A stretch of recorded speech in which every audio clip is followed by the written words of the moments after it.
Vamos embora, pessoal. 7 jogos nesse domingão, 6 Brasileirão, final Community Shield, Arsenal e City. E eu vou trazer para vocês todas as dicas para esses confrontos, dicas para bilhete, dicas principais, jogadores para finalizar, mercado de escanteios, cartões e também as melhores super odds, mas essas no meu grupo gratuito, link no primeiro comentário fixado. Hoje a gente já teve aí odd 4 batendo, estamos vivíssimo no odd 15, estamos vivíssimo numa odd 6 do CAP aí que tá para poder bater, mais uma odd 38, a gente já pegou odd 4, já pegou odd 10 na vitória do Criciúma para novas contas, já pegou odd 3 na 9bet, tá sendo um dia positivo e vamos seguir nessa toada, beleza? Eu convido você a se inscrever, acompanhar a gente por uns dias e fazer um pedido encarecido. Se inscreve aqui, cara, deixa o like, qualquer comentário, porque o YouTube tá minando as views de todos os canais de apostas. Pode olhar que todo produtor tá com as visualizações diminuindo, porque o YouTube não tá entregando. Então a galera tem que reagir para poder mostrar a força da comunidade. Então eu conto com o seu like, conto com a sua inscrição e vamos embora para as dicas do dia.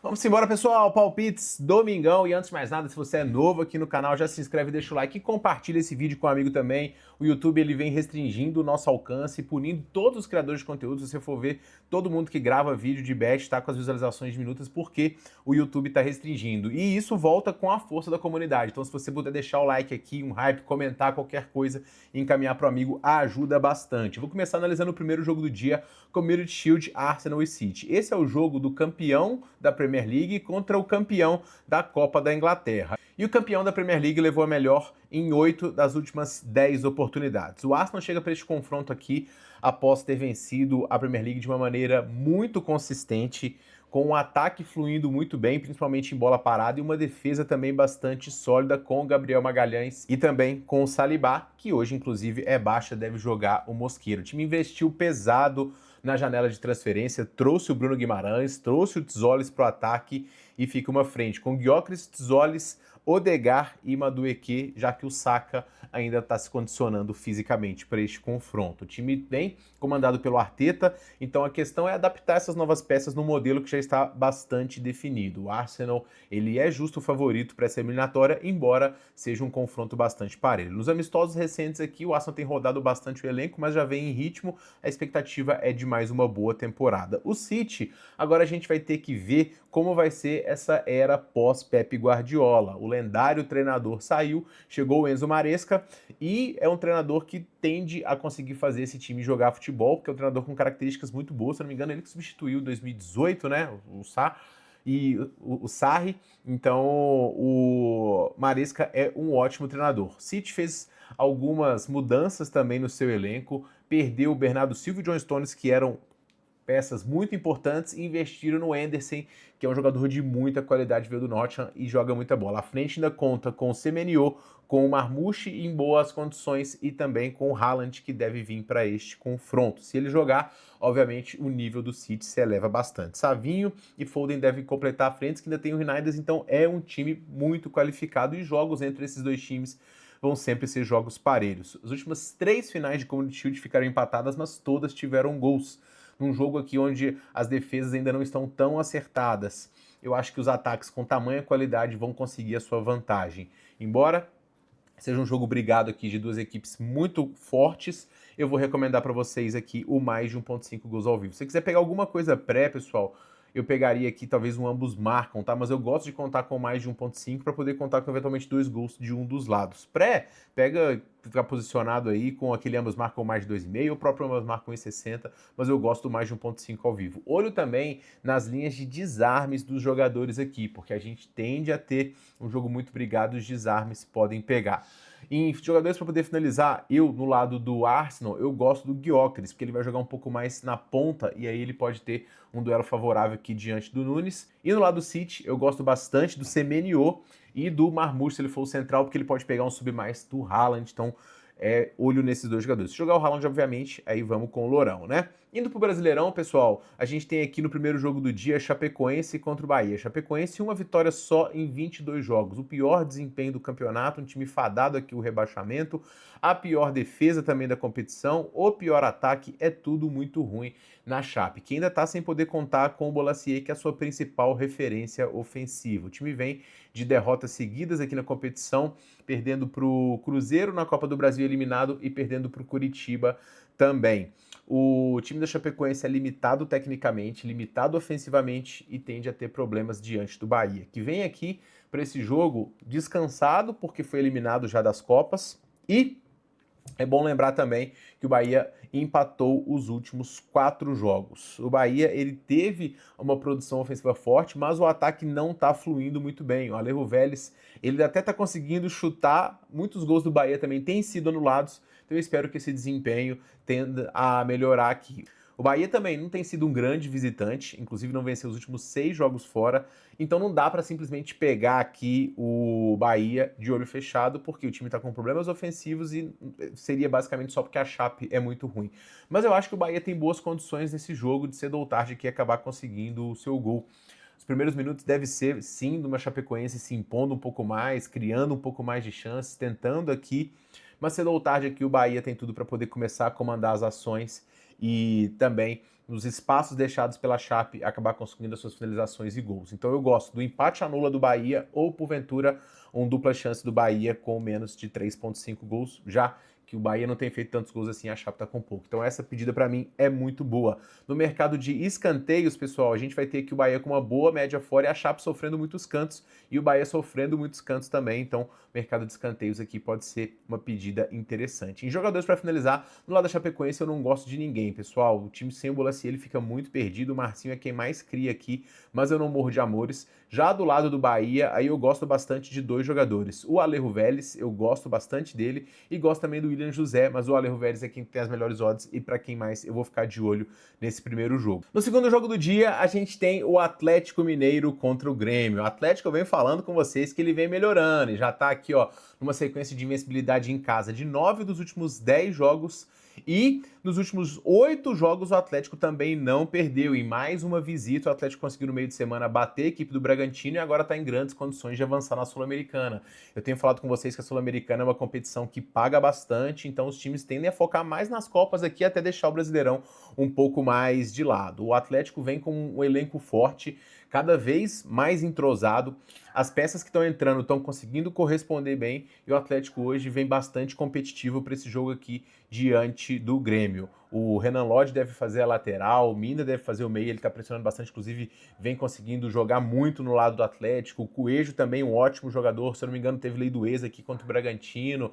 Cassierra dá trabalho, embora seja um jogador fraco, e hoje o time deve ter a baixa do Lianco aqui, que foi saiu lesionado no meio de semana. O Atlético, ele é um time forte, mas é um time aqui também que muitas vezes cede chances demais aos seus adversários. O adversário, por sua vez, é o Grêmio, que chega aqui num bom momento, depois de muito pressionado e passar aqui 7 confrontos sem conseguir vencer. O Grêmio conseguiu avançar do Mirassol, mostrou seu espírito copeiro e mais ainda no jogo diante do São Paulo também, vencendo por 2-1. Destaque do Grêmio foi o Pavon, que numa posição mais avançada conseguiu aqui fazer mais um gol de falta, 2 odds 34 em chute de fora da área. Eu até fiz um vídeo aqui que está no meu canal, procura aqui nos shorts, explicando o raciocínio dessa entrada. O Grêmio, hoje ele tem inclusive a volta do TT, que estava lesionado e dá mais opções, mas o Pavon, para mim, ganhou a posição pela qualidade do que ele tem apresentado nesse time do Grêmio, que também tem o Carlos Vinícius em bom momento, mas uma defesa que cede muitas chances, e esse é o grande problema do Grêmio.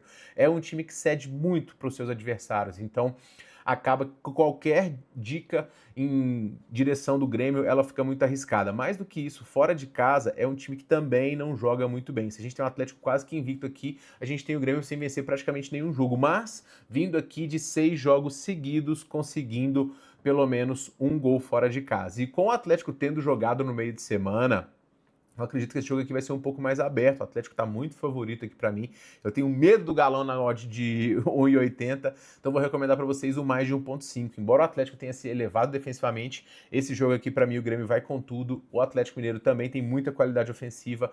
Ambas marcam aqui em 60% dos jogos do Galo, 40% do Grêmio. Mas se a gente filtrar só os jogos do Brasileirão, essa média ela de gols aqui, ela vai subir para o lado do Grêmio aqui com 60% em cada um dos jogos. Então eu vou pegar o mais de 1,5 para mim, a melhor pedida do jogo, beleza? Mercado de escanteios, pessoal, o Atlético tem hora parece que ele cisca e não faz tanto canto assim, então tem um pouquinho de pé atrás no lado do Galo, e o Grêmio não é um time que produz muitos cantos assim, fora de casa também não. Jogadores para poder finalizar, aqui eu gosto bastante, pessoal.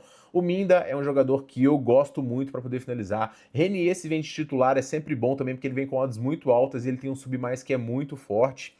E do lado do Grêmio, eu vou chamar a atenção para vocês. No Carlos Vinícius, obviamente, para poder chutar no gol. No Amuso e no Pavon, a depender da posição dele. Ele avançado, se jogar nisso, é uma tendência boa, até porque ele pode pegar um sub mais do TT também. Então, o Pavon do Grêmio é o jogador também para ficar de olho. Seguindo em frente, pessoal, a gente tem aqui o Vasco contra o Santos. O Vasco que fuzilou o Olímpia no meio de semana e, mais uma vez, não conseguiu fazer o gol. É impressionante como o Vasco finaliza, mas como tem dificuldade de botar a bolinha lá para dentro. O time hoje segue sem o Brenner, segue sem o Andrés Gomes, que vinham sendo os principais jogadores, então vai ter que contar com Spinelli, com Adson, com David, que deve ser inclusive o titular. O Vasco tá ameaçado aqui do rebaixamento no Brasileirão, tá na zona junto com o Santos, então aquele famoso jogo de 6 pontos, né, para os dois times. O Santos chega aqui para esse confronto também após um alívio de virada da vitória diante do Macará. O time do Equador, que até tem uma boa defesa, mas não consegue segurar o Santos, é tecnicamente muito inferior, e pela primeira vez a gente viu a dupla do Neymar com o Gabigol funcionando. A assistência que o Neymar deu para o Gabigol é simplesmente sacanagem, craque de bola, e o Gabigol voltando aí artilheiro, fez 2 gols diante do Macará. O Santos, ele é um time que cede muito defensivamente, é um time muito limitado e que praticamente toma gols em todos os jogos, então pegar alguma coisa para o Santos é sempre muito arriscado por conta desse desempenho. O Vasco tem, se eu não me engano, 17 dos seus 22 pontos somados em casa, mas tem só uma vitória nos últimos 5 e fez só um gol em todas essas oportunidades, né? Então não passou de um gol em nenhuma dessas oportunidades. E embora o Pedro Manuel tenha melhorado o desempenho defensivo do Vasco, com a média caindo aqui nos últimos confrontos, esse é aquele famoso jogo de 6 pontos que tende a ser brigado. Então, de cara aqui, ambas 2 cartões, um jogo que eu gosto bastante. Com o Neymar, o jogo já deve começar quente. Tem o Thiago também, que tem a rivalidade com ele. Então, um cartão para cada pode pegar. E cartões aqui para 2 times, 2 cartões para cada também é muito interessante. Pode pegar até aquelas linhas altas também de 4, 5 cartões, porque esse jogo pode sim descambar para uma violência grande. Mercado de escanteios também gosto bastante. O Vasco produz muitos cantos, o Santos também tem capacidade de cantos. Então a linha geral de cantos, pelo menos 9,5, eu gosto bastante. E o mercado de gols, pessoal, embora a média do Vasco aqui seja baixa, eu tenho que ir contra a expectativa de under, porque para mim esse jogo é mais pro lado do over. Porque o expected de gols do Vasco está muito no alto, então essa bola uma hora ela tem que entrar pelo tanto que o Vasco cria. Então os gols vão sair, o Santos cede muito defensivamente também, com a média boa de gols do Santos. E a defesa do Vasco, embora tenha melhorado, não é aquele primor. O mais de 1,5 ao vivo também é o que eu mais gosto nesse jogo, beleza? Em jogadores para poder finalizar, eu vou chamar a atenção no Vasco pro David, tá? Ele deve ser o atacante principal aqui do time e é uma boa pedida. E o Nuno Moreira também, que é um jogador bom para poder finalizar no Vasco quando tá todo mundo ausente, aí é o português quem chuta. Do lado do Santos, eu vou chamar a atenção, obviamente, para o Neymar e para o Gabigol, que tende a reeditar uma dupla aí muito perigosa nesse jogo importante.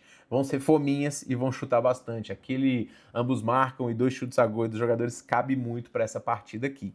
Seguindo em frente, a gente tem o Vitória contra o Botafogo. O Vitória que tem uma campanha simplesmente impressionante nessa temporada, né? Apesar de ter perdido para o Flamengo e não conseguir repetir o mesmo desempenho fora de casa que tem dentro de casa, dentro do Barradão é difícil de bater o Vitória, cara. Que time consistente, difícil, pegado, a torcida ainda joga junto. E o Vitória, que não jogou no meio de semana, vai tentar conseguir mais uma vitória dentro de seus domínios, onde venceu 8 dos últimos 10 jogos e em 7 dessas oportunidades fez pelo menos 2 gols com várias goleadas. Então, só de falar em goleada, o Botafogo já fica aqui totalmente em frenesi, porque acabou de tomar um sonoro 6-1 do Cienciano fora de casa na Sul-Americana. Não tem desculpa e altitude que peguem isso, então o Botafogo chega muito pressionado. A resposta tende a ter que ser imediata, mas eu já falei que os problemas de bastidores do Botafogo são tão grandes que eu não confio nesse time. Estou possibilitando aqui para mim o empate a nulo do Vitória, pessoal, com o Botafogo tendo jogado no meio de semana, pressionado do jeito que tá. Eu sei que o time tem qualidade, mas o Vitória é tão sólido dentro dos seus domínios que não dá para ir contra do Vitória, protegido do empate ainda. Para mim essa é a melhor pedida, Vitória, empate a nulo, e para bilhete o dupla chance do Vitória. Mercado de gols também é interessante, tá? Mais de 1.5 aqui, muito embasado em 70% e 90% dos jogos dos dois times. Mercado de cantos aqui com linhas mais baixas, não sou tão fã. Jogo para cartões também, na minha visão, pelo menos 1 ou 2 para cada, eu gosto. Jogadores para finalizar, aqui eu também gosto bastante, tá? O René, principal jogador do Vitória, principal finalizador do time, é sempre um provável finalizador neste confronto. Muitas vezes ele ainda pega um sub mais forte, que é o sub mais do Renato Kaiser, se não joga os dois, então tem um sub mais fortíssimo, né? Um sub mais com o Renato Kaiser. E do lado do Botafogo, 2 jogadores que finalizam bastante. Um é o Matheus Martins, mas ele não tá na prévia. O outro é o Arthur Cabral. Então, 2 chutes a gol do Arthur Cabral, 2 chutes a gol do René, com ambos marcam. Interessantíssimo para esse jogo também, beleza? E seguindo em frente, a gente tem Mirassol e Flamengo, pessoal. Com o Mirassol vindo numa sequência forte dentro de casa, invicto nos últimos 10 confrontos. Enquanto o Flamengo também vem numa boa sequência, invicto nos últimos 6 jogos.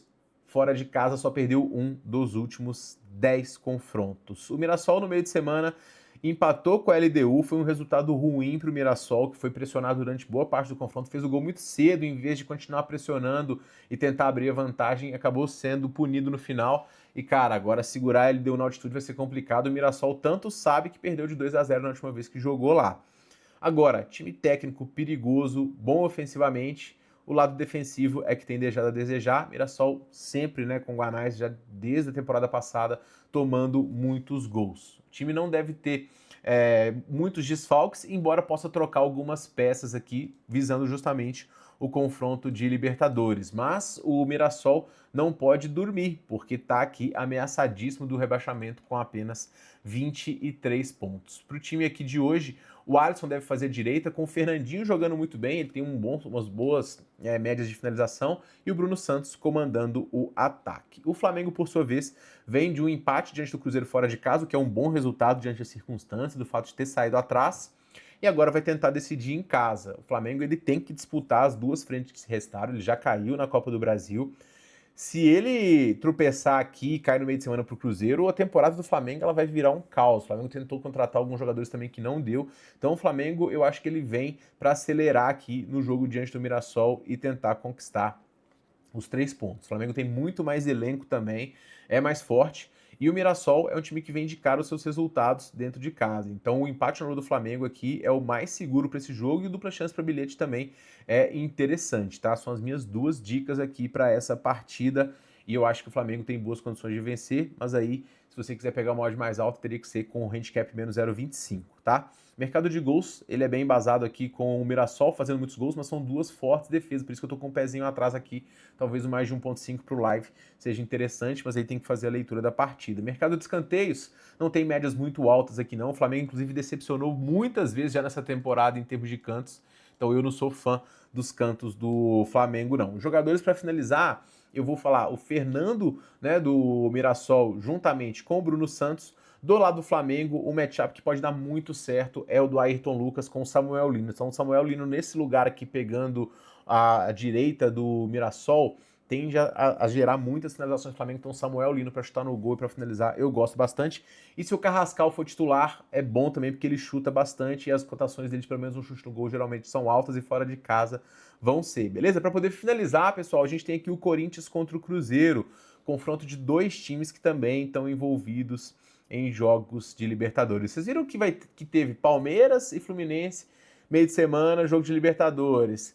Agora o Corinthians com o Cruzeiro, Mirassol com o Flamengo. Então, assim, tá casadinho aqui os times que estão jogando competição europeia, jogando a mesma rodada, né? Só que não tem essa de ritmo lento, não. O Fluminense e Palmeiras já ficou 3-2 e o Corinthians chega pressionado aqui para esse jogo por conta do que tem sido a novela com o Depay, tá tudo muito incerto ainda. Mas o Corinthians vem sempre com o seu nome e a sua torcida conseguindo fazer o time avançar. Jogo muito difícil diante do Rosário. Se eu não me engano, o Corinthians teve um expulso nesse jogo também, conseguiu se segurar 0-0, agora trouxe para poder decidir dentro de casa. O Corinthians, ele segue sem poder contar com o Yuri Alberto, uma baixa relevante. Pedro Raul é o principal atacante desse time. O Caio César vem sentindo dores, então pode ser que ele seja poupado. Então eu iria aqui de Pedro Raul para finalizar aqui no lado do Corinthians. Corinthians com o Diniz tem boas médias dentro de casa também, mas vai enfrentar um adversário muito digno que é o Cruzeiro. O Cruzeiro, pessoal, ele tá numa situação de tabela aqui que ele tá na 5ª colocação, em termos de título tá bastante complicado e o Cruzeiro tem grande chance de terminar aqui entre os 6.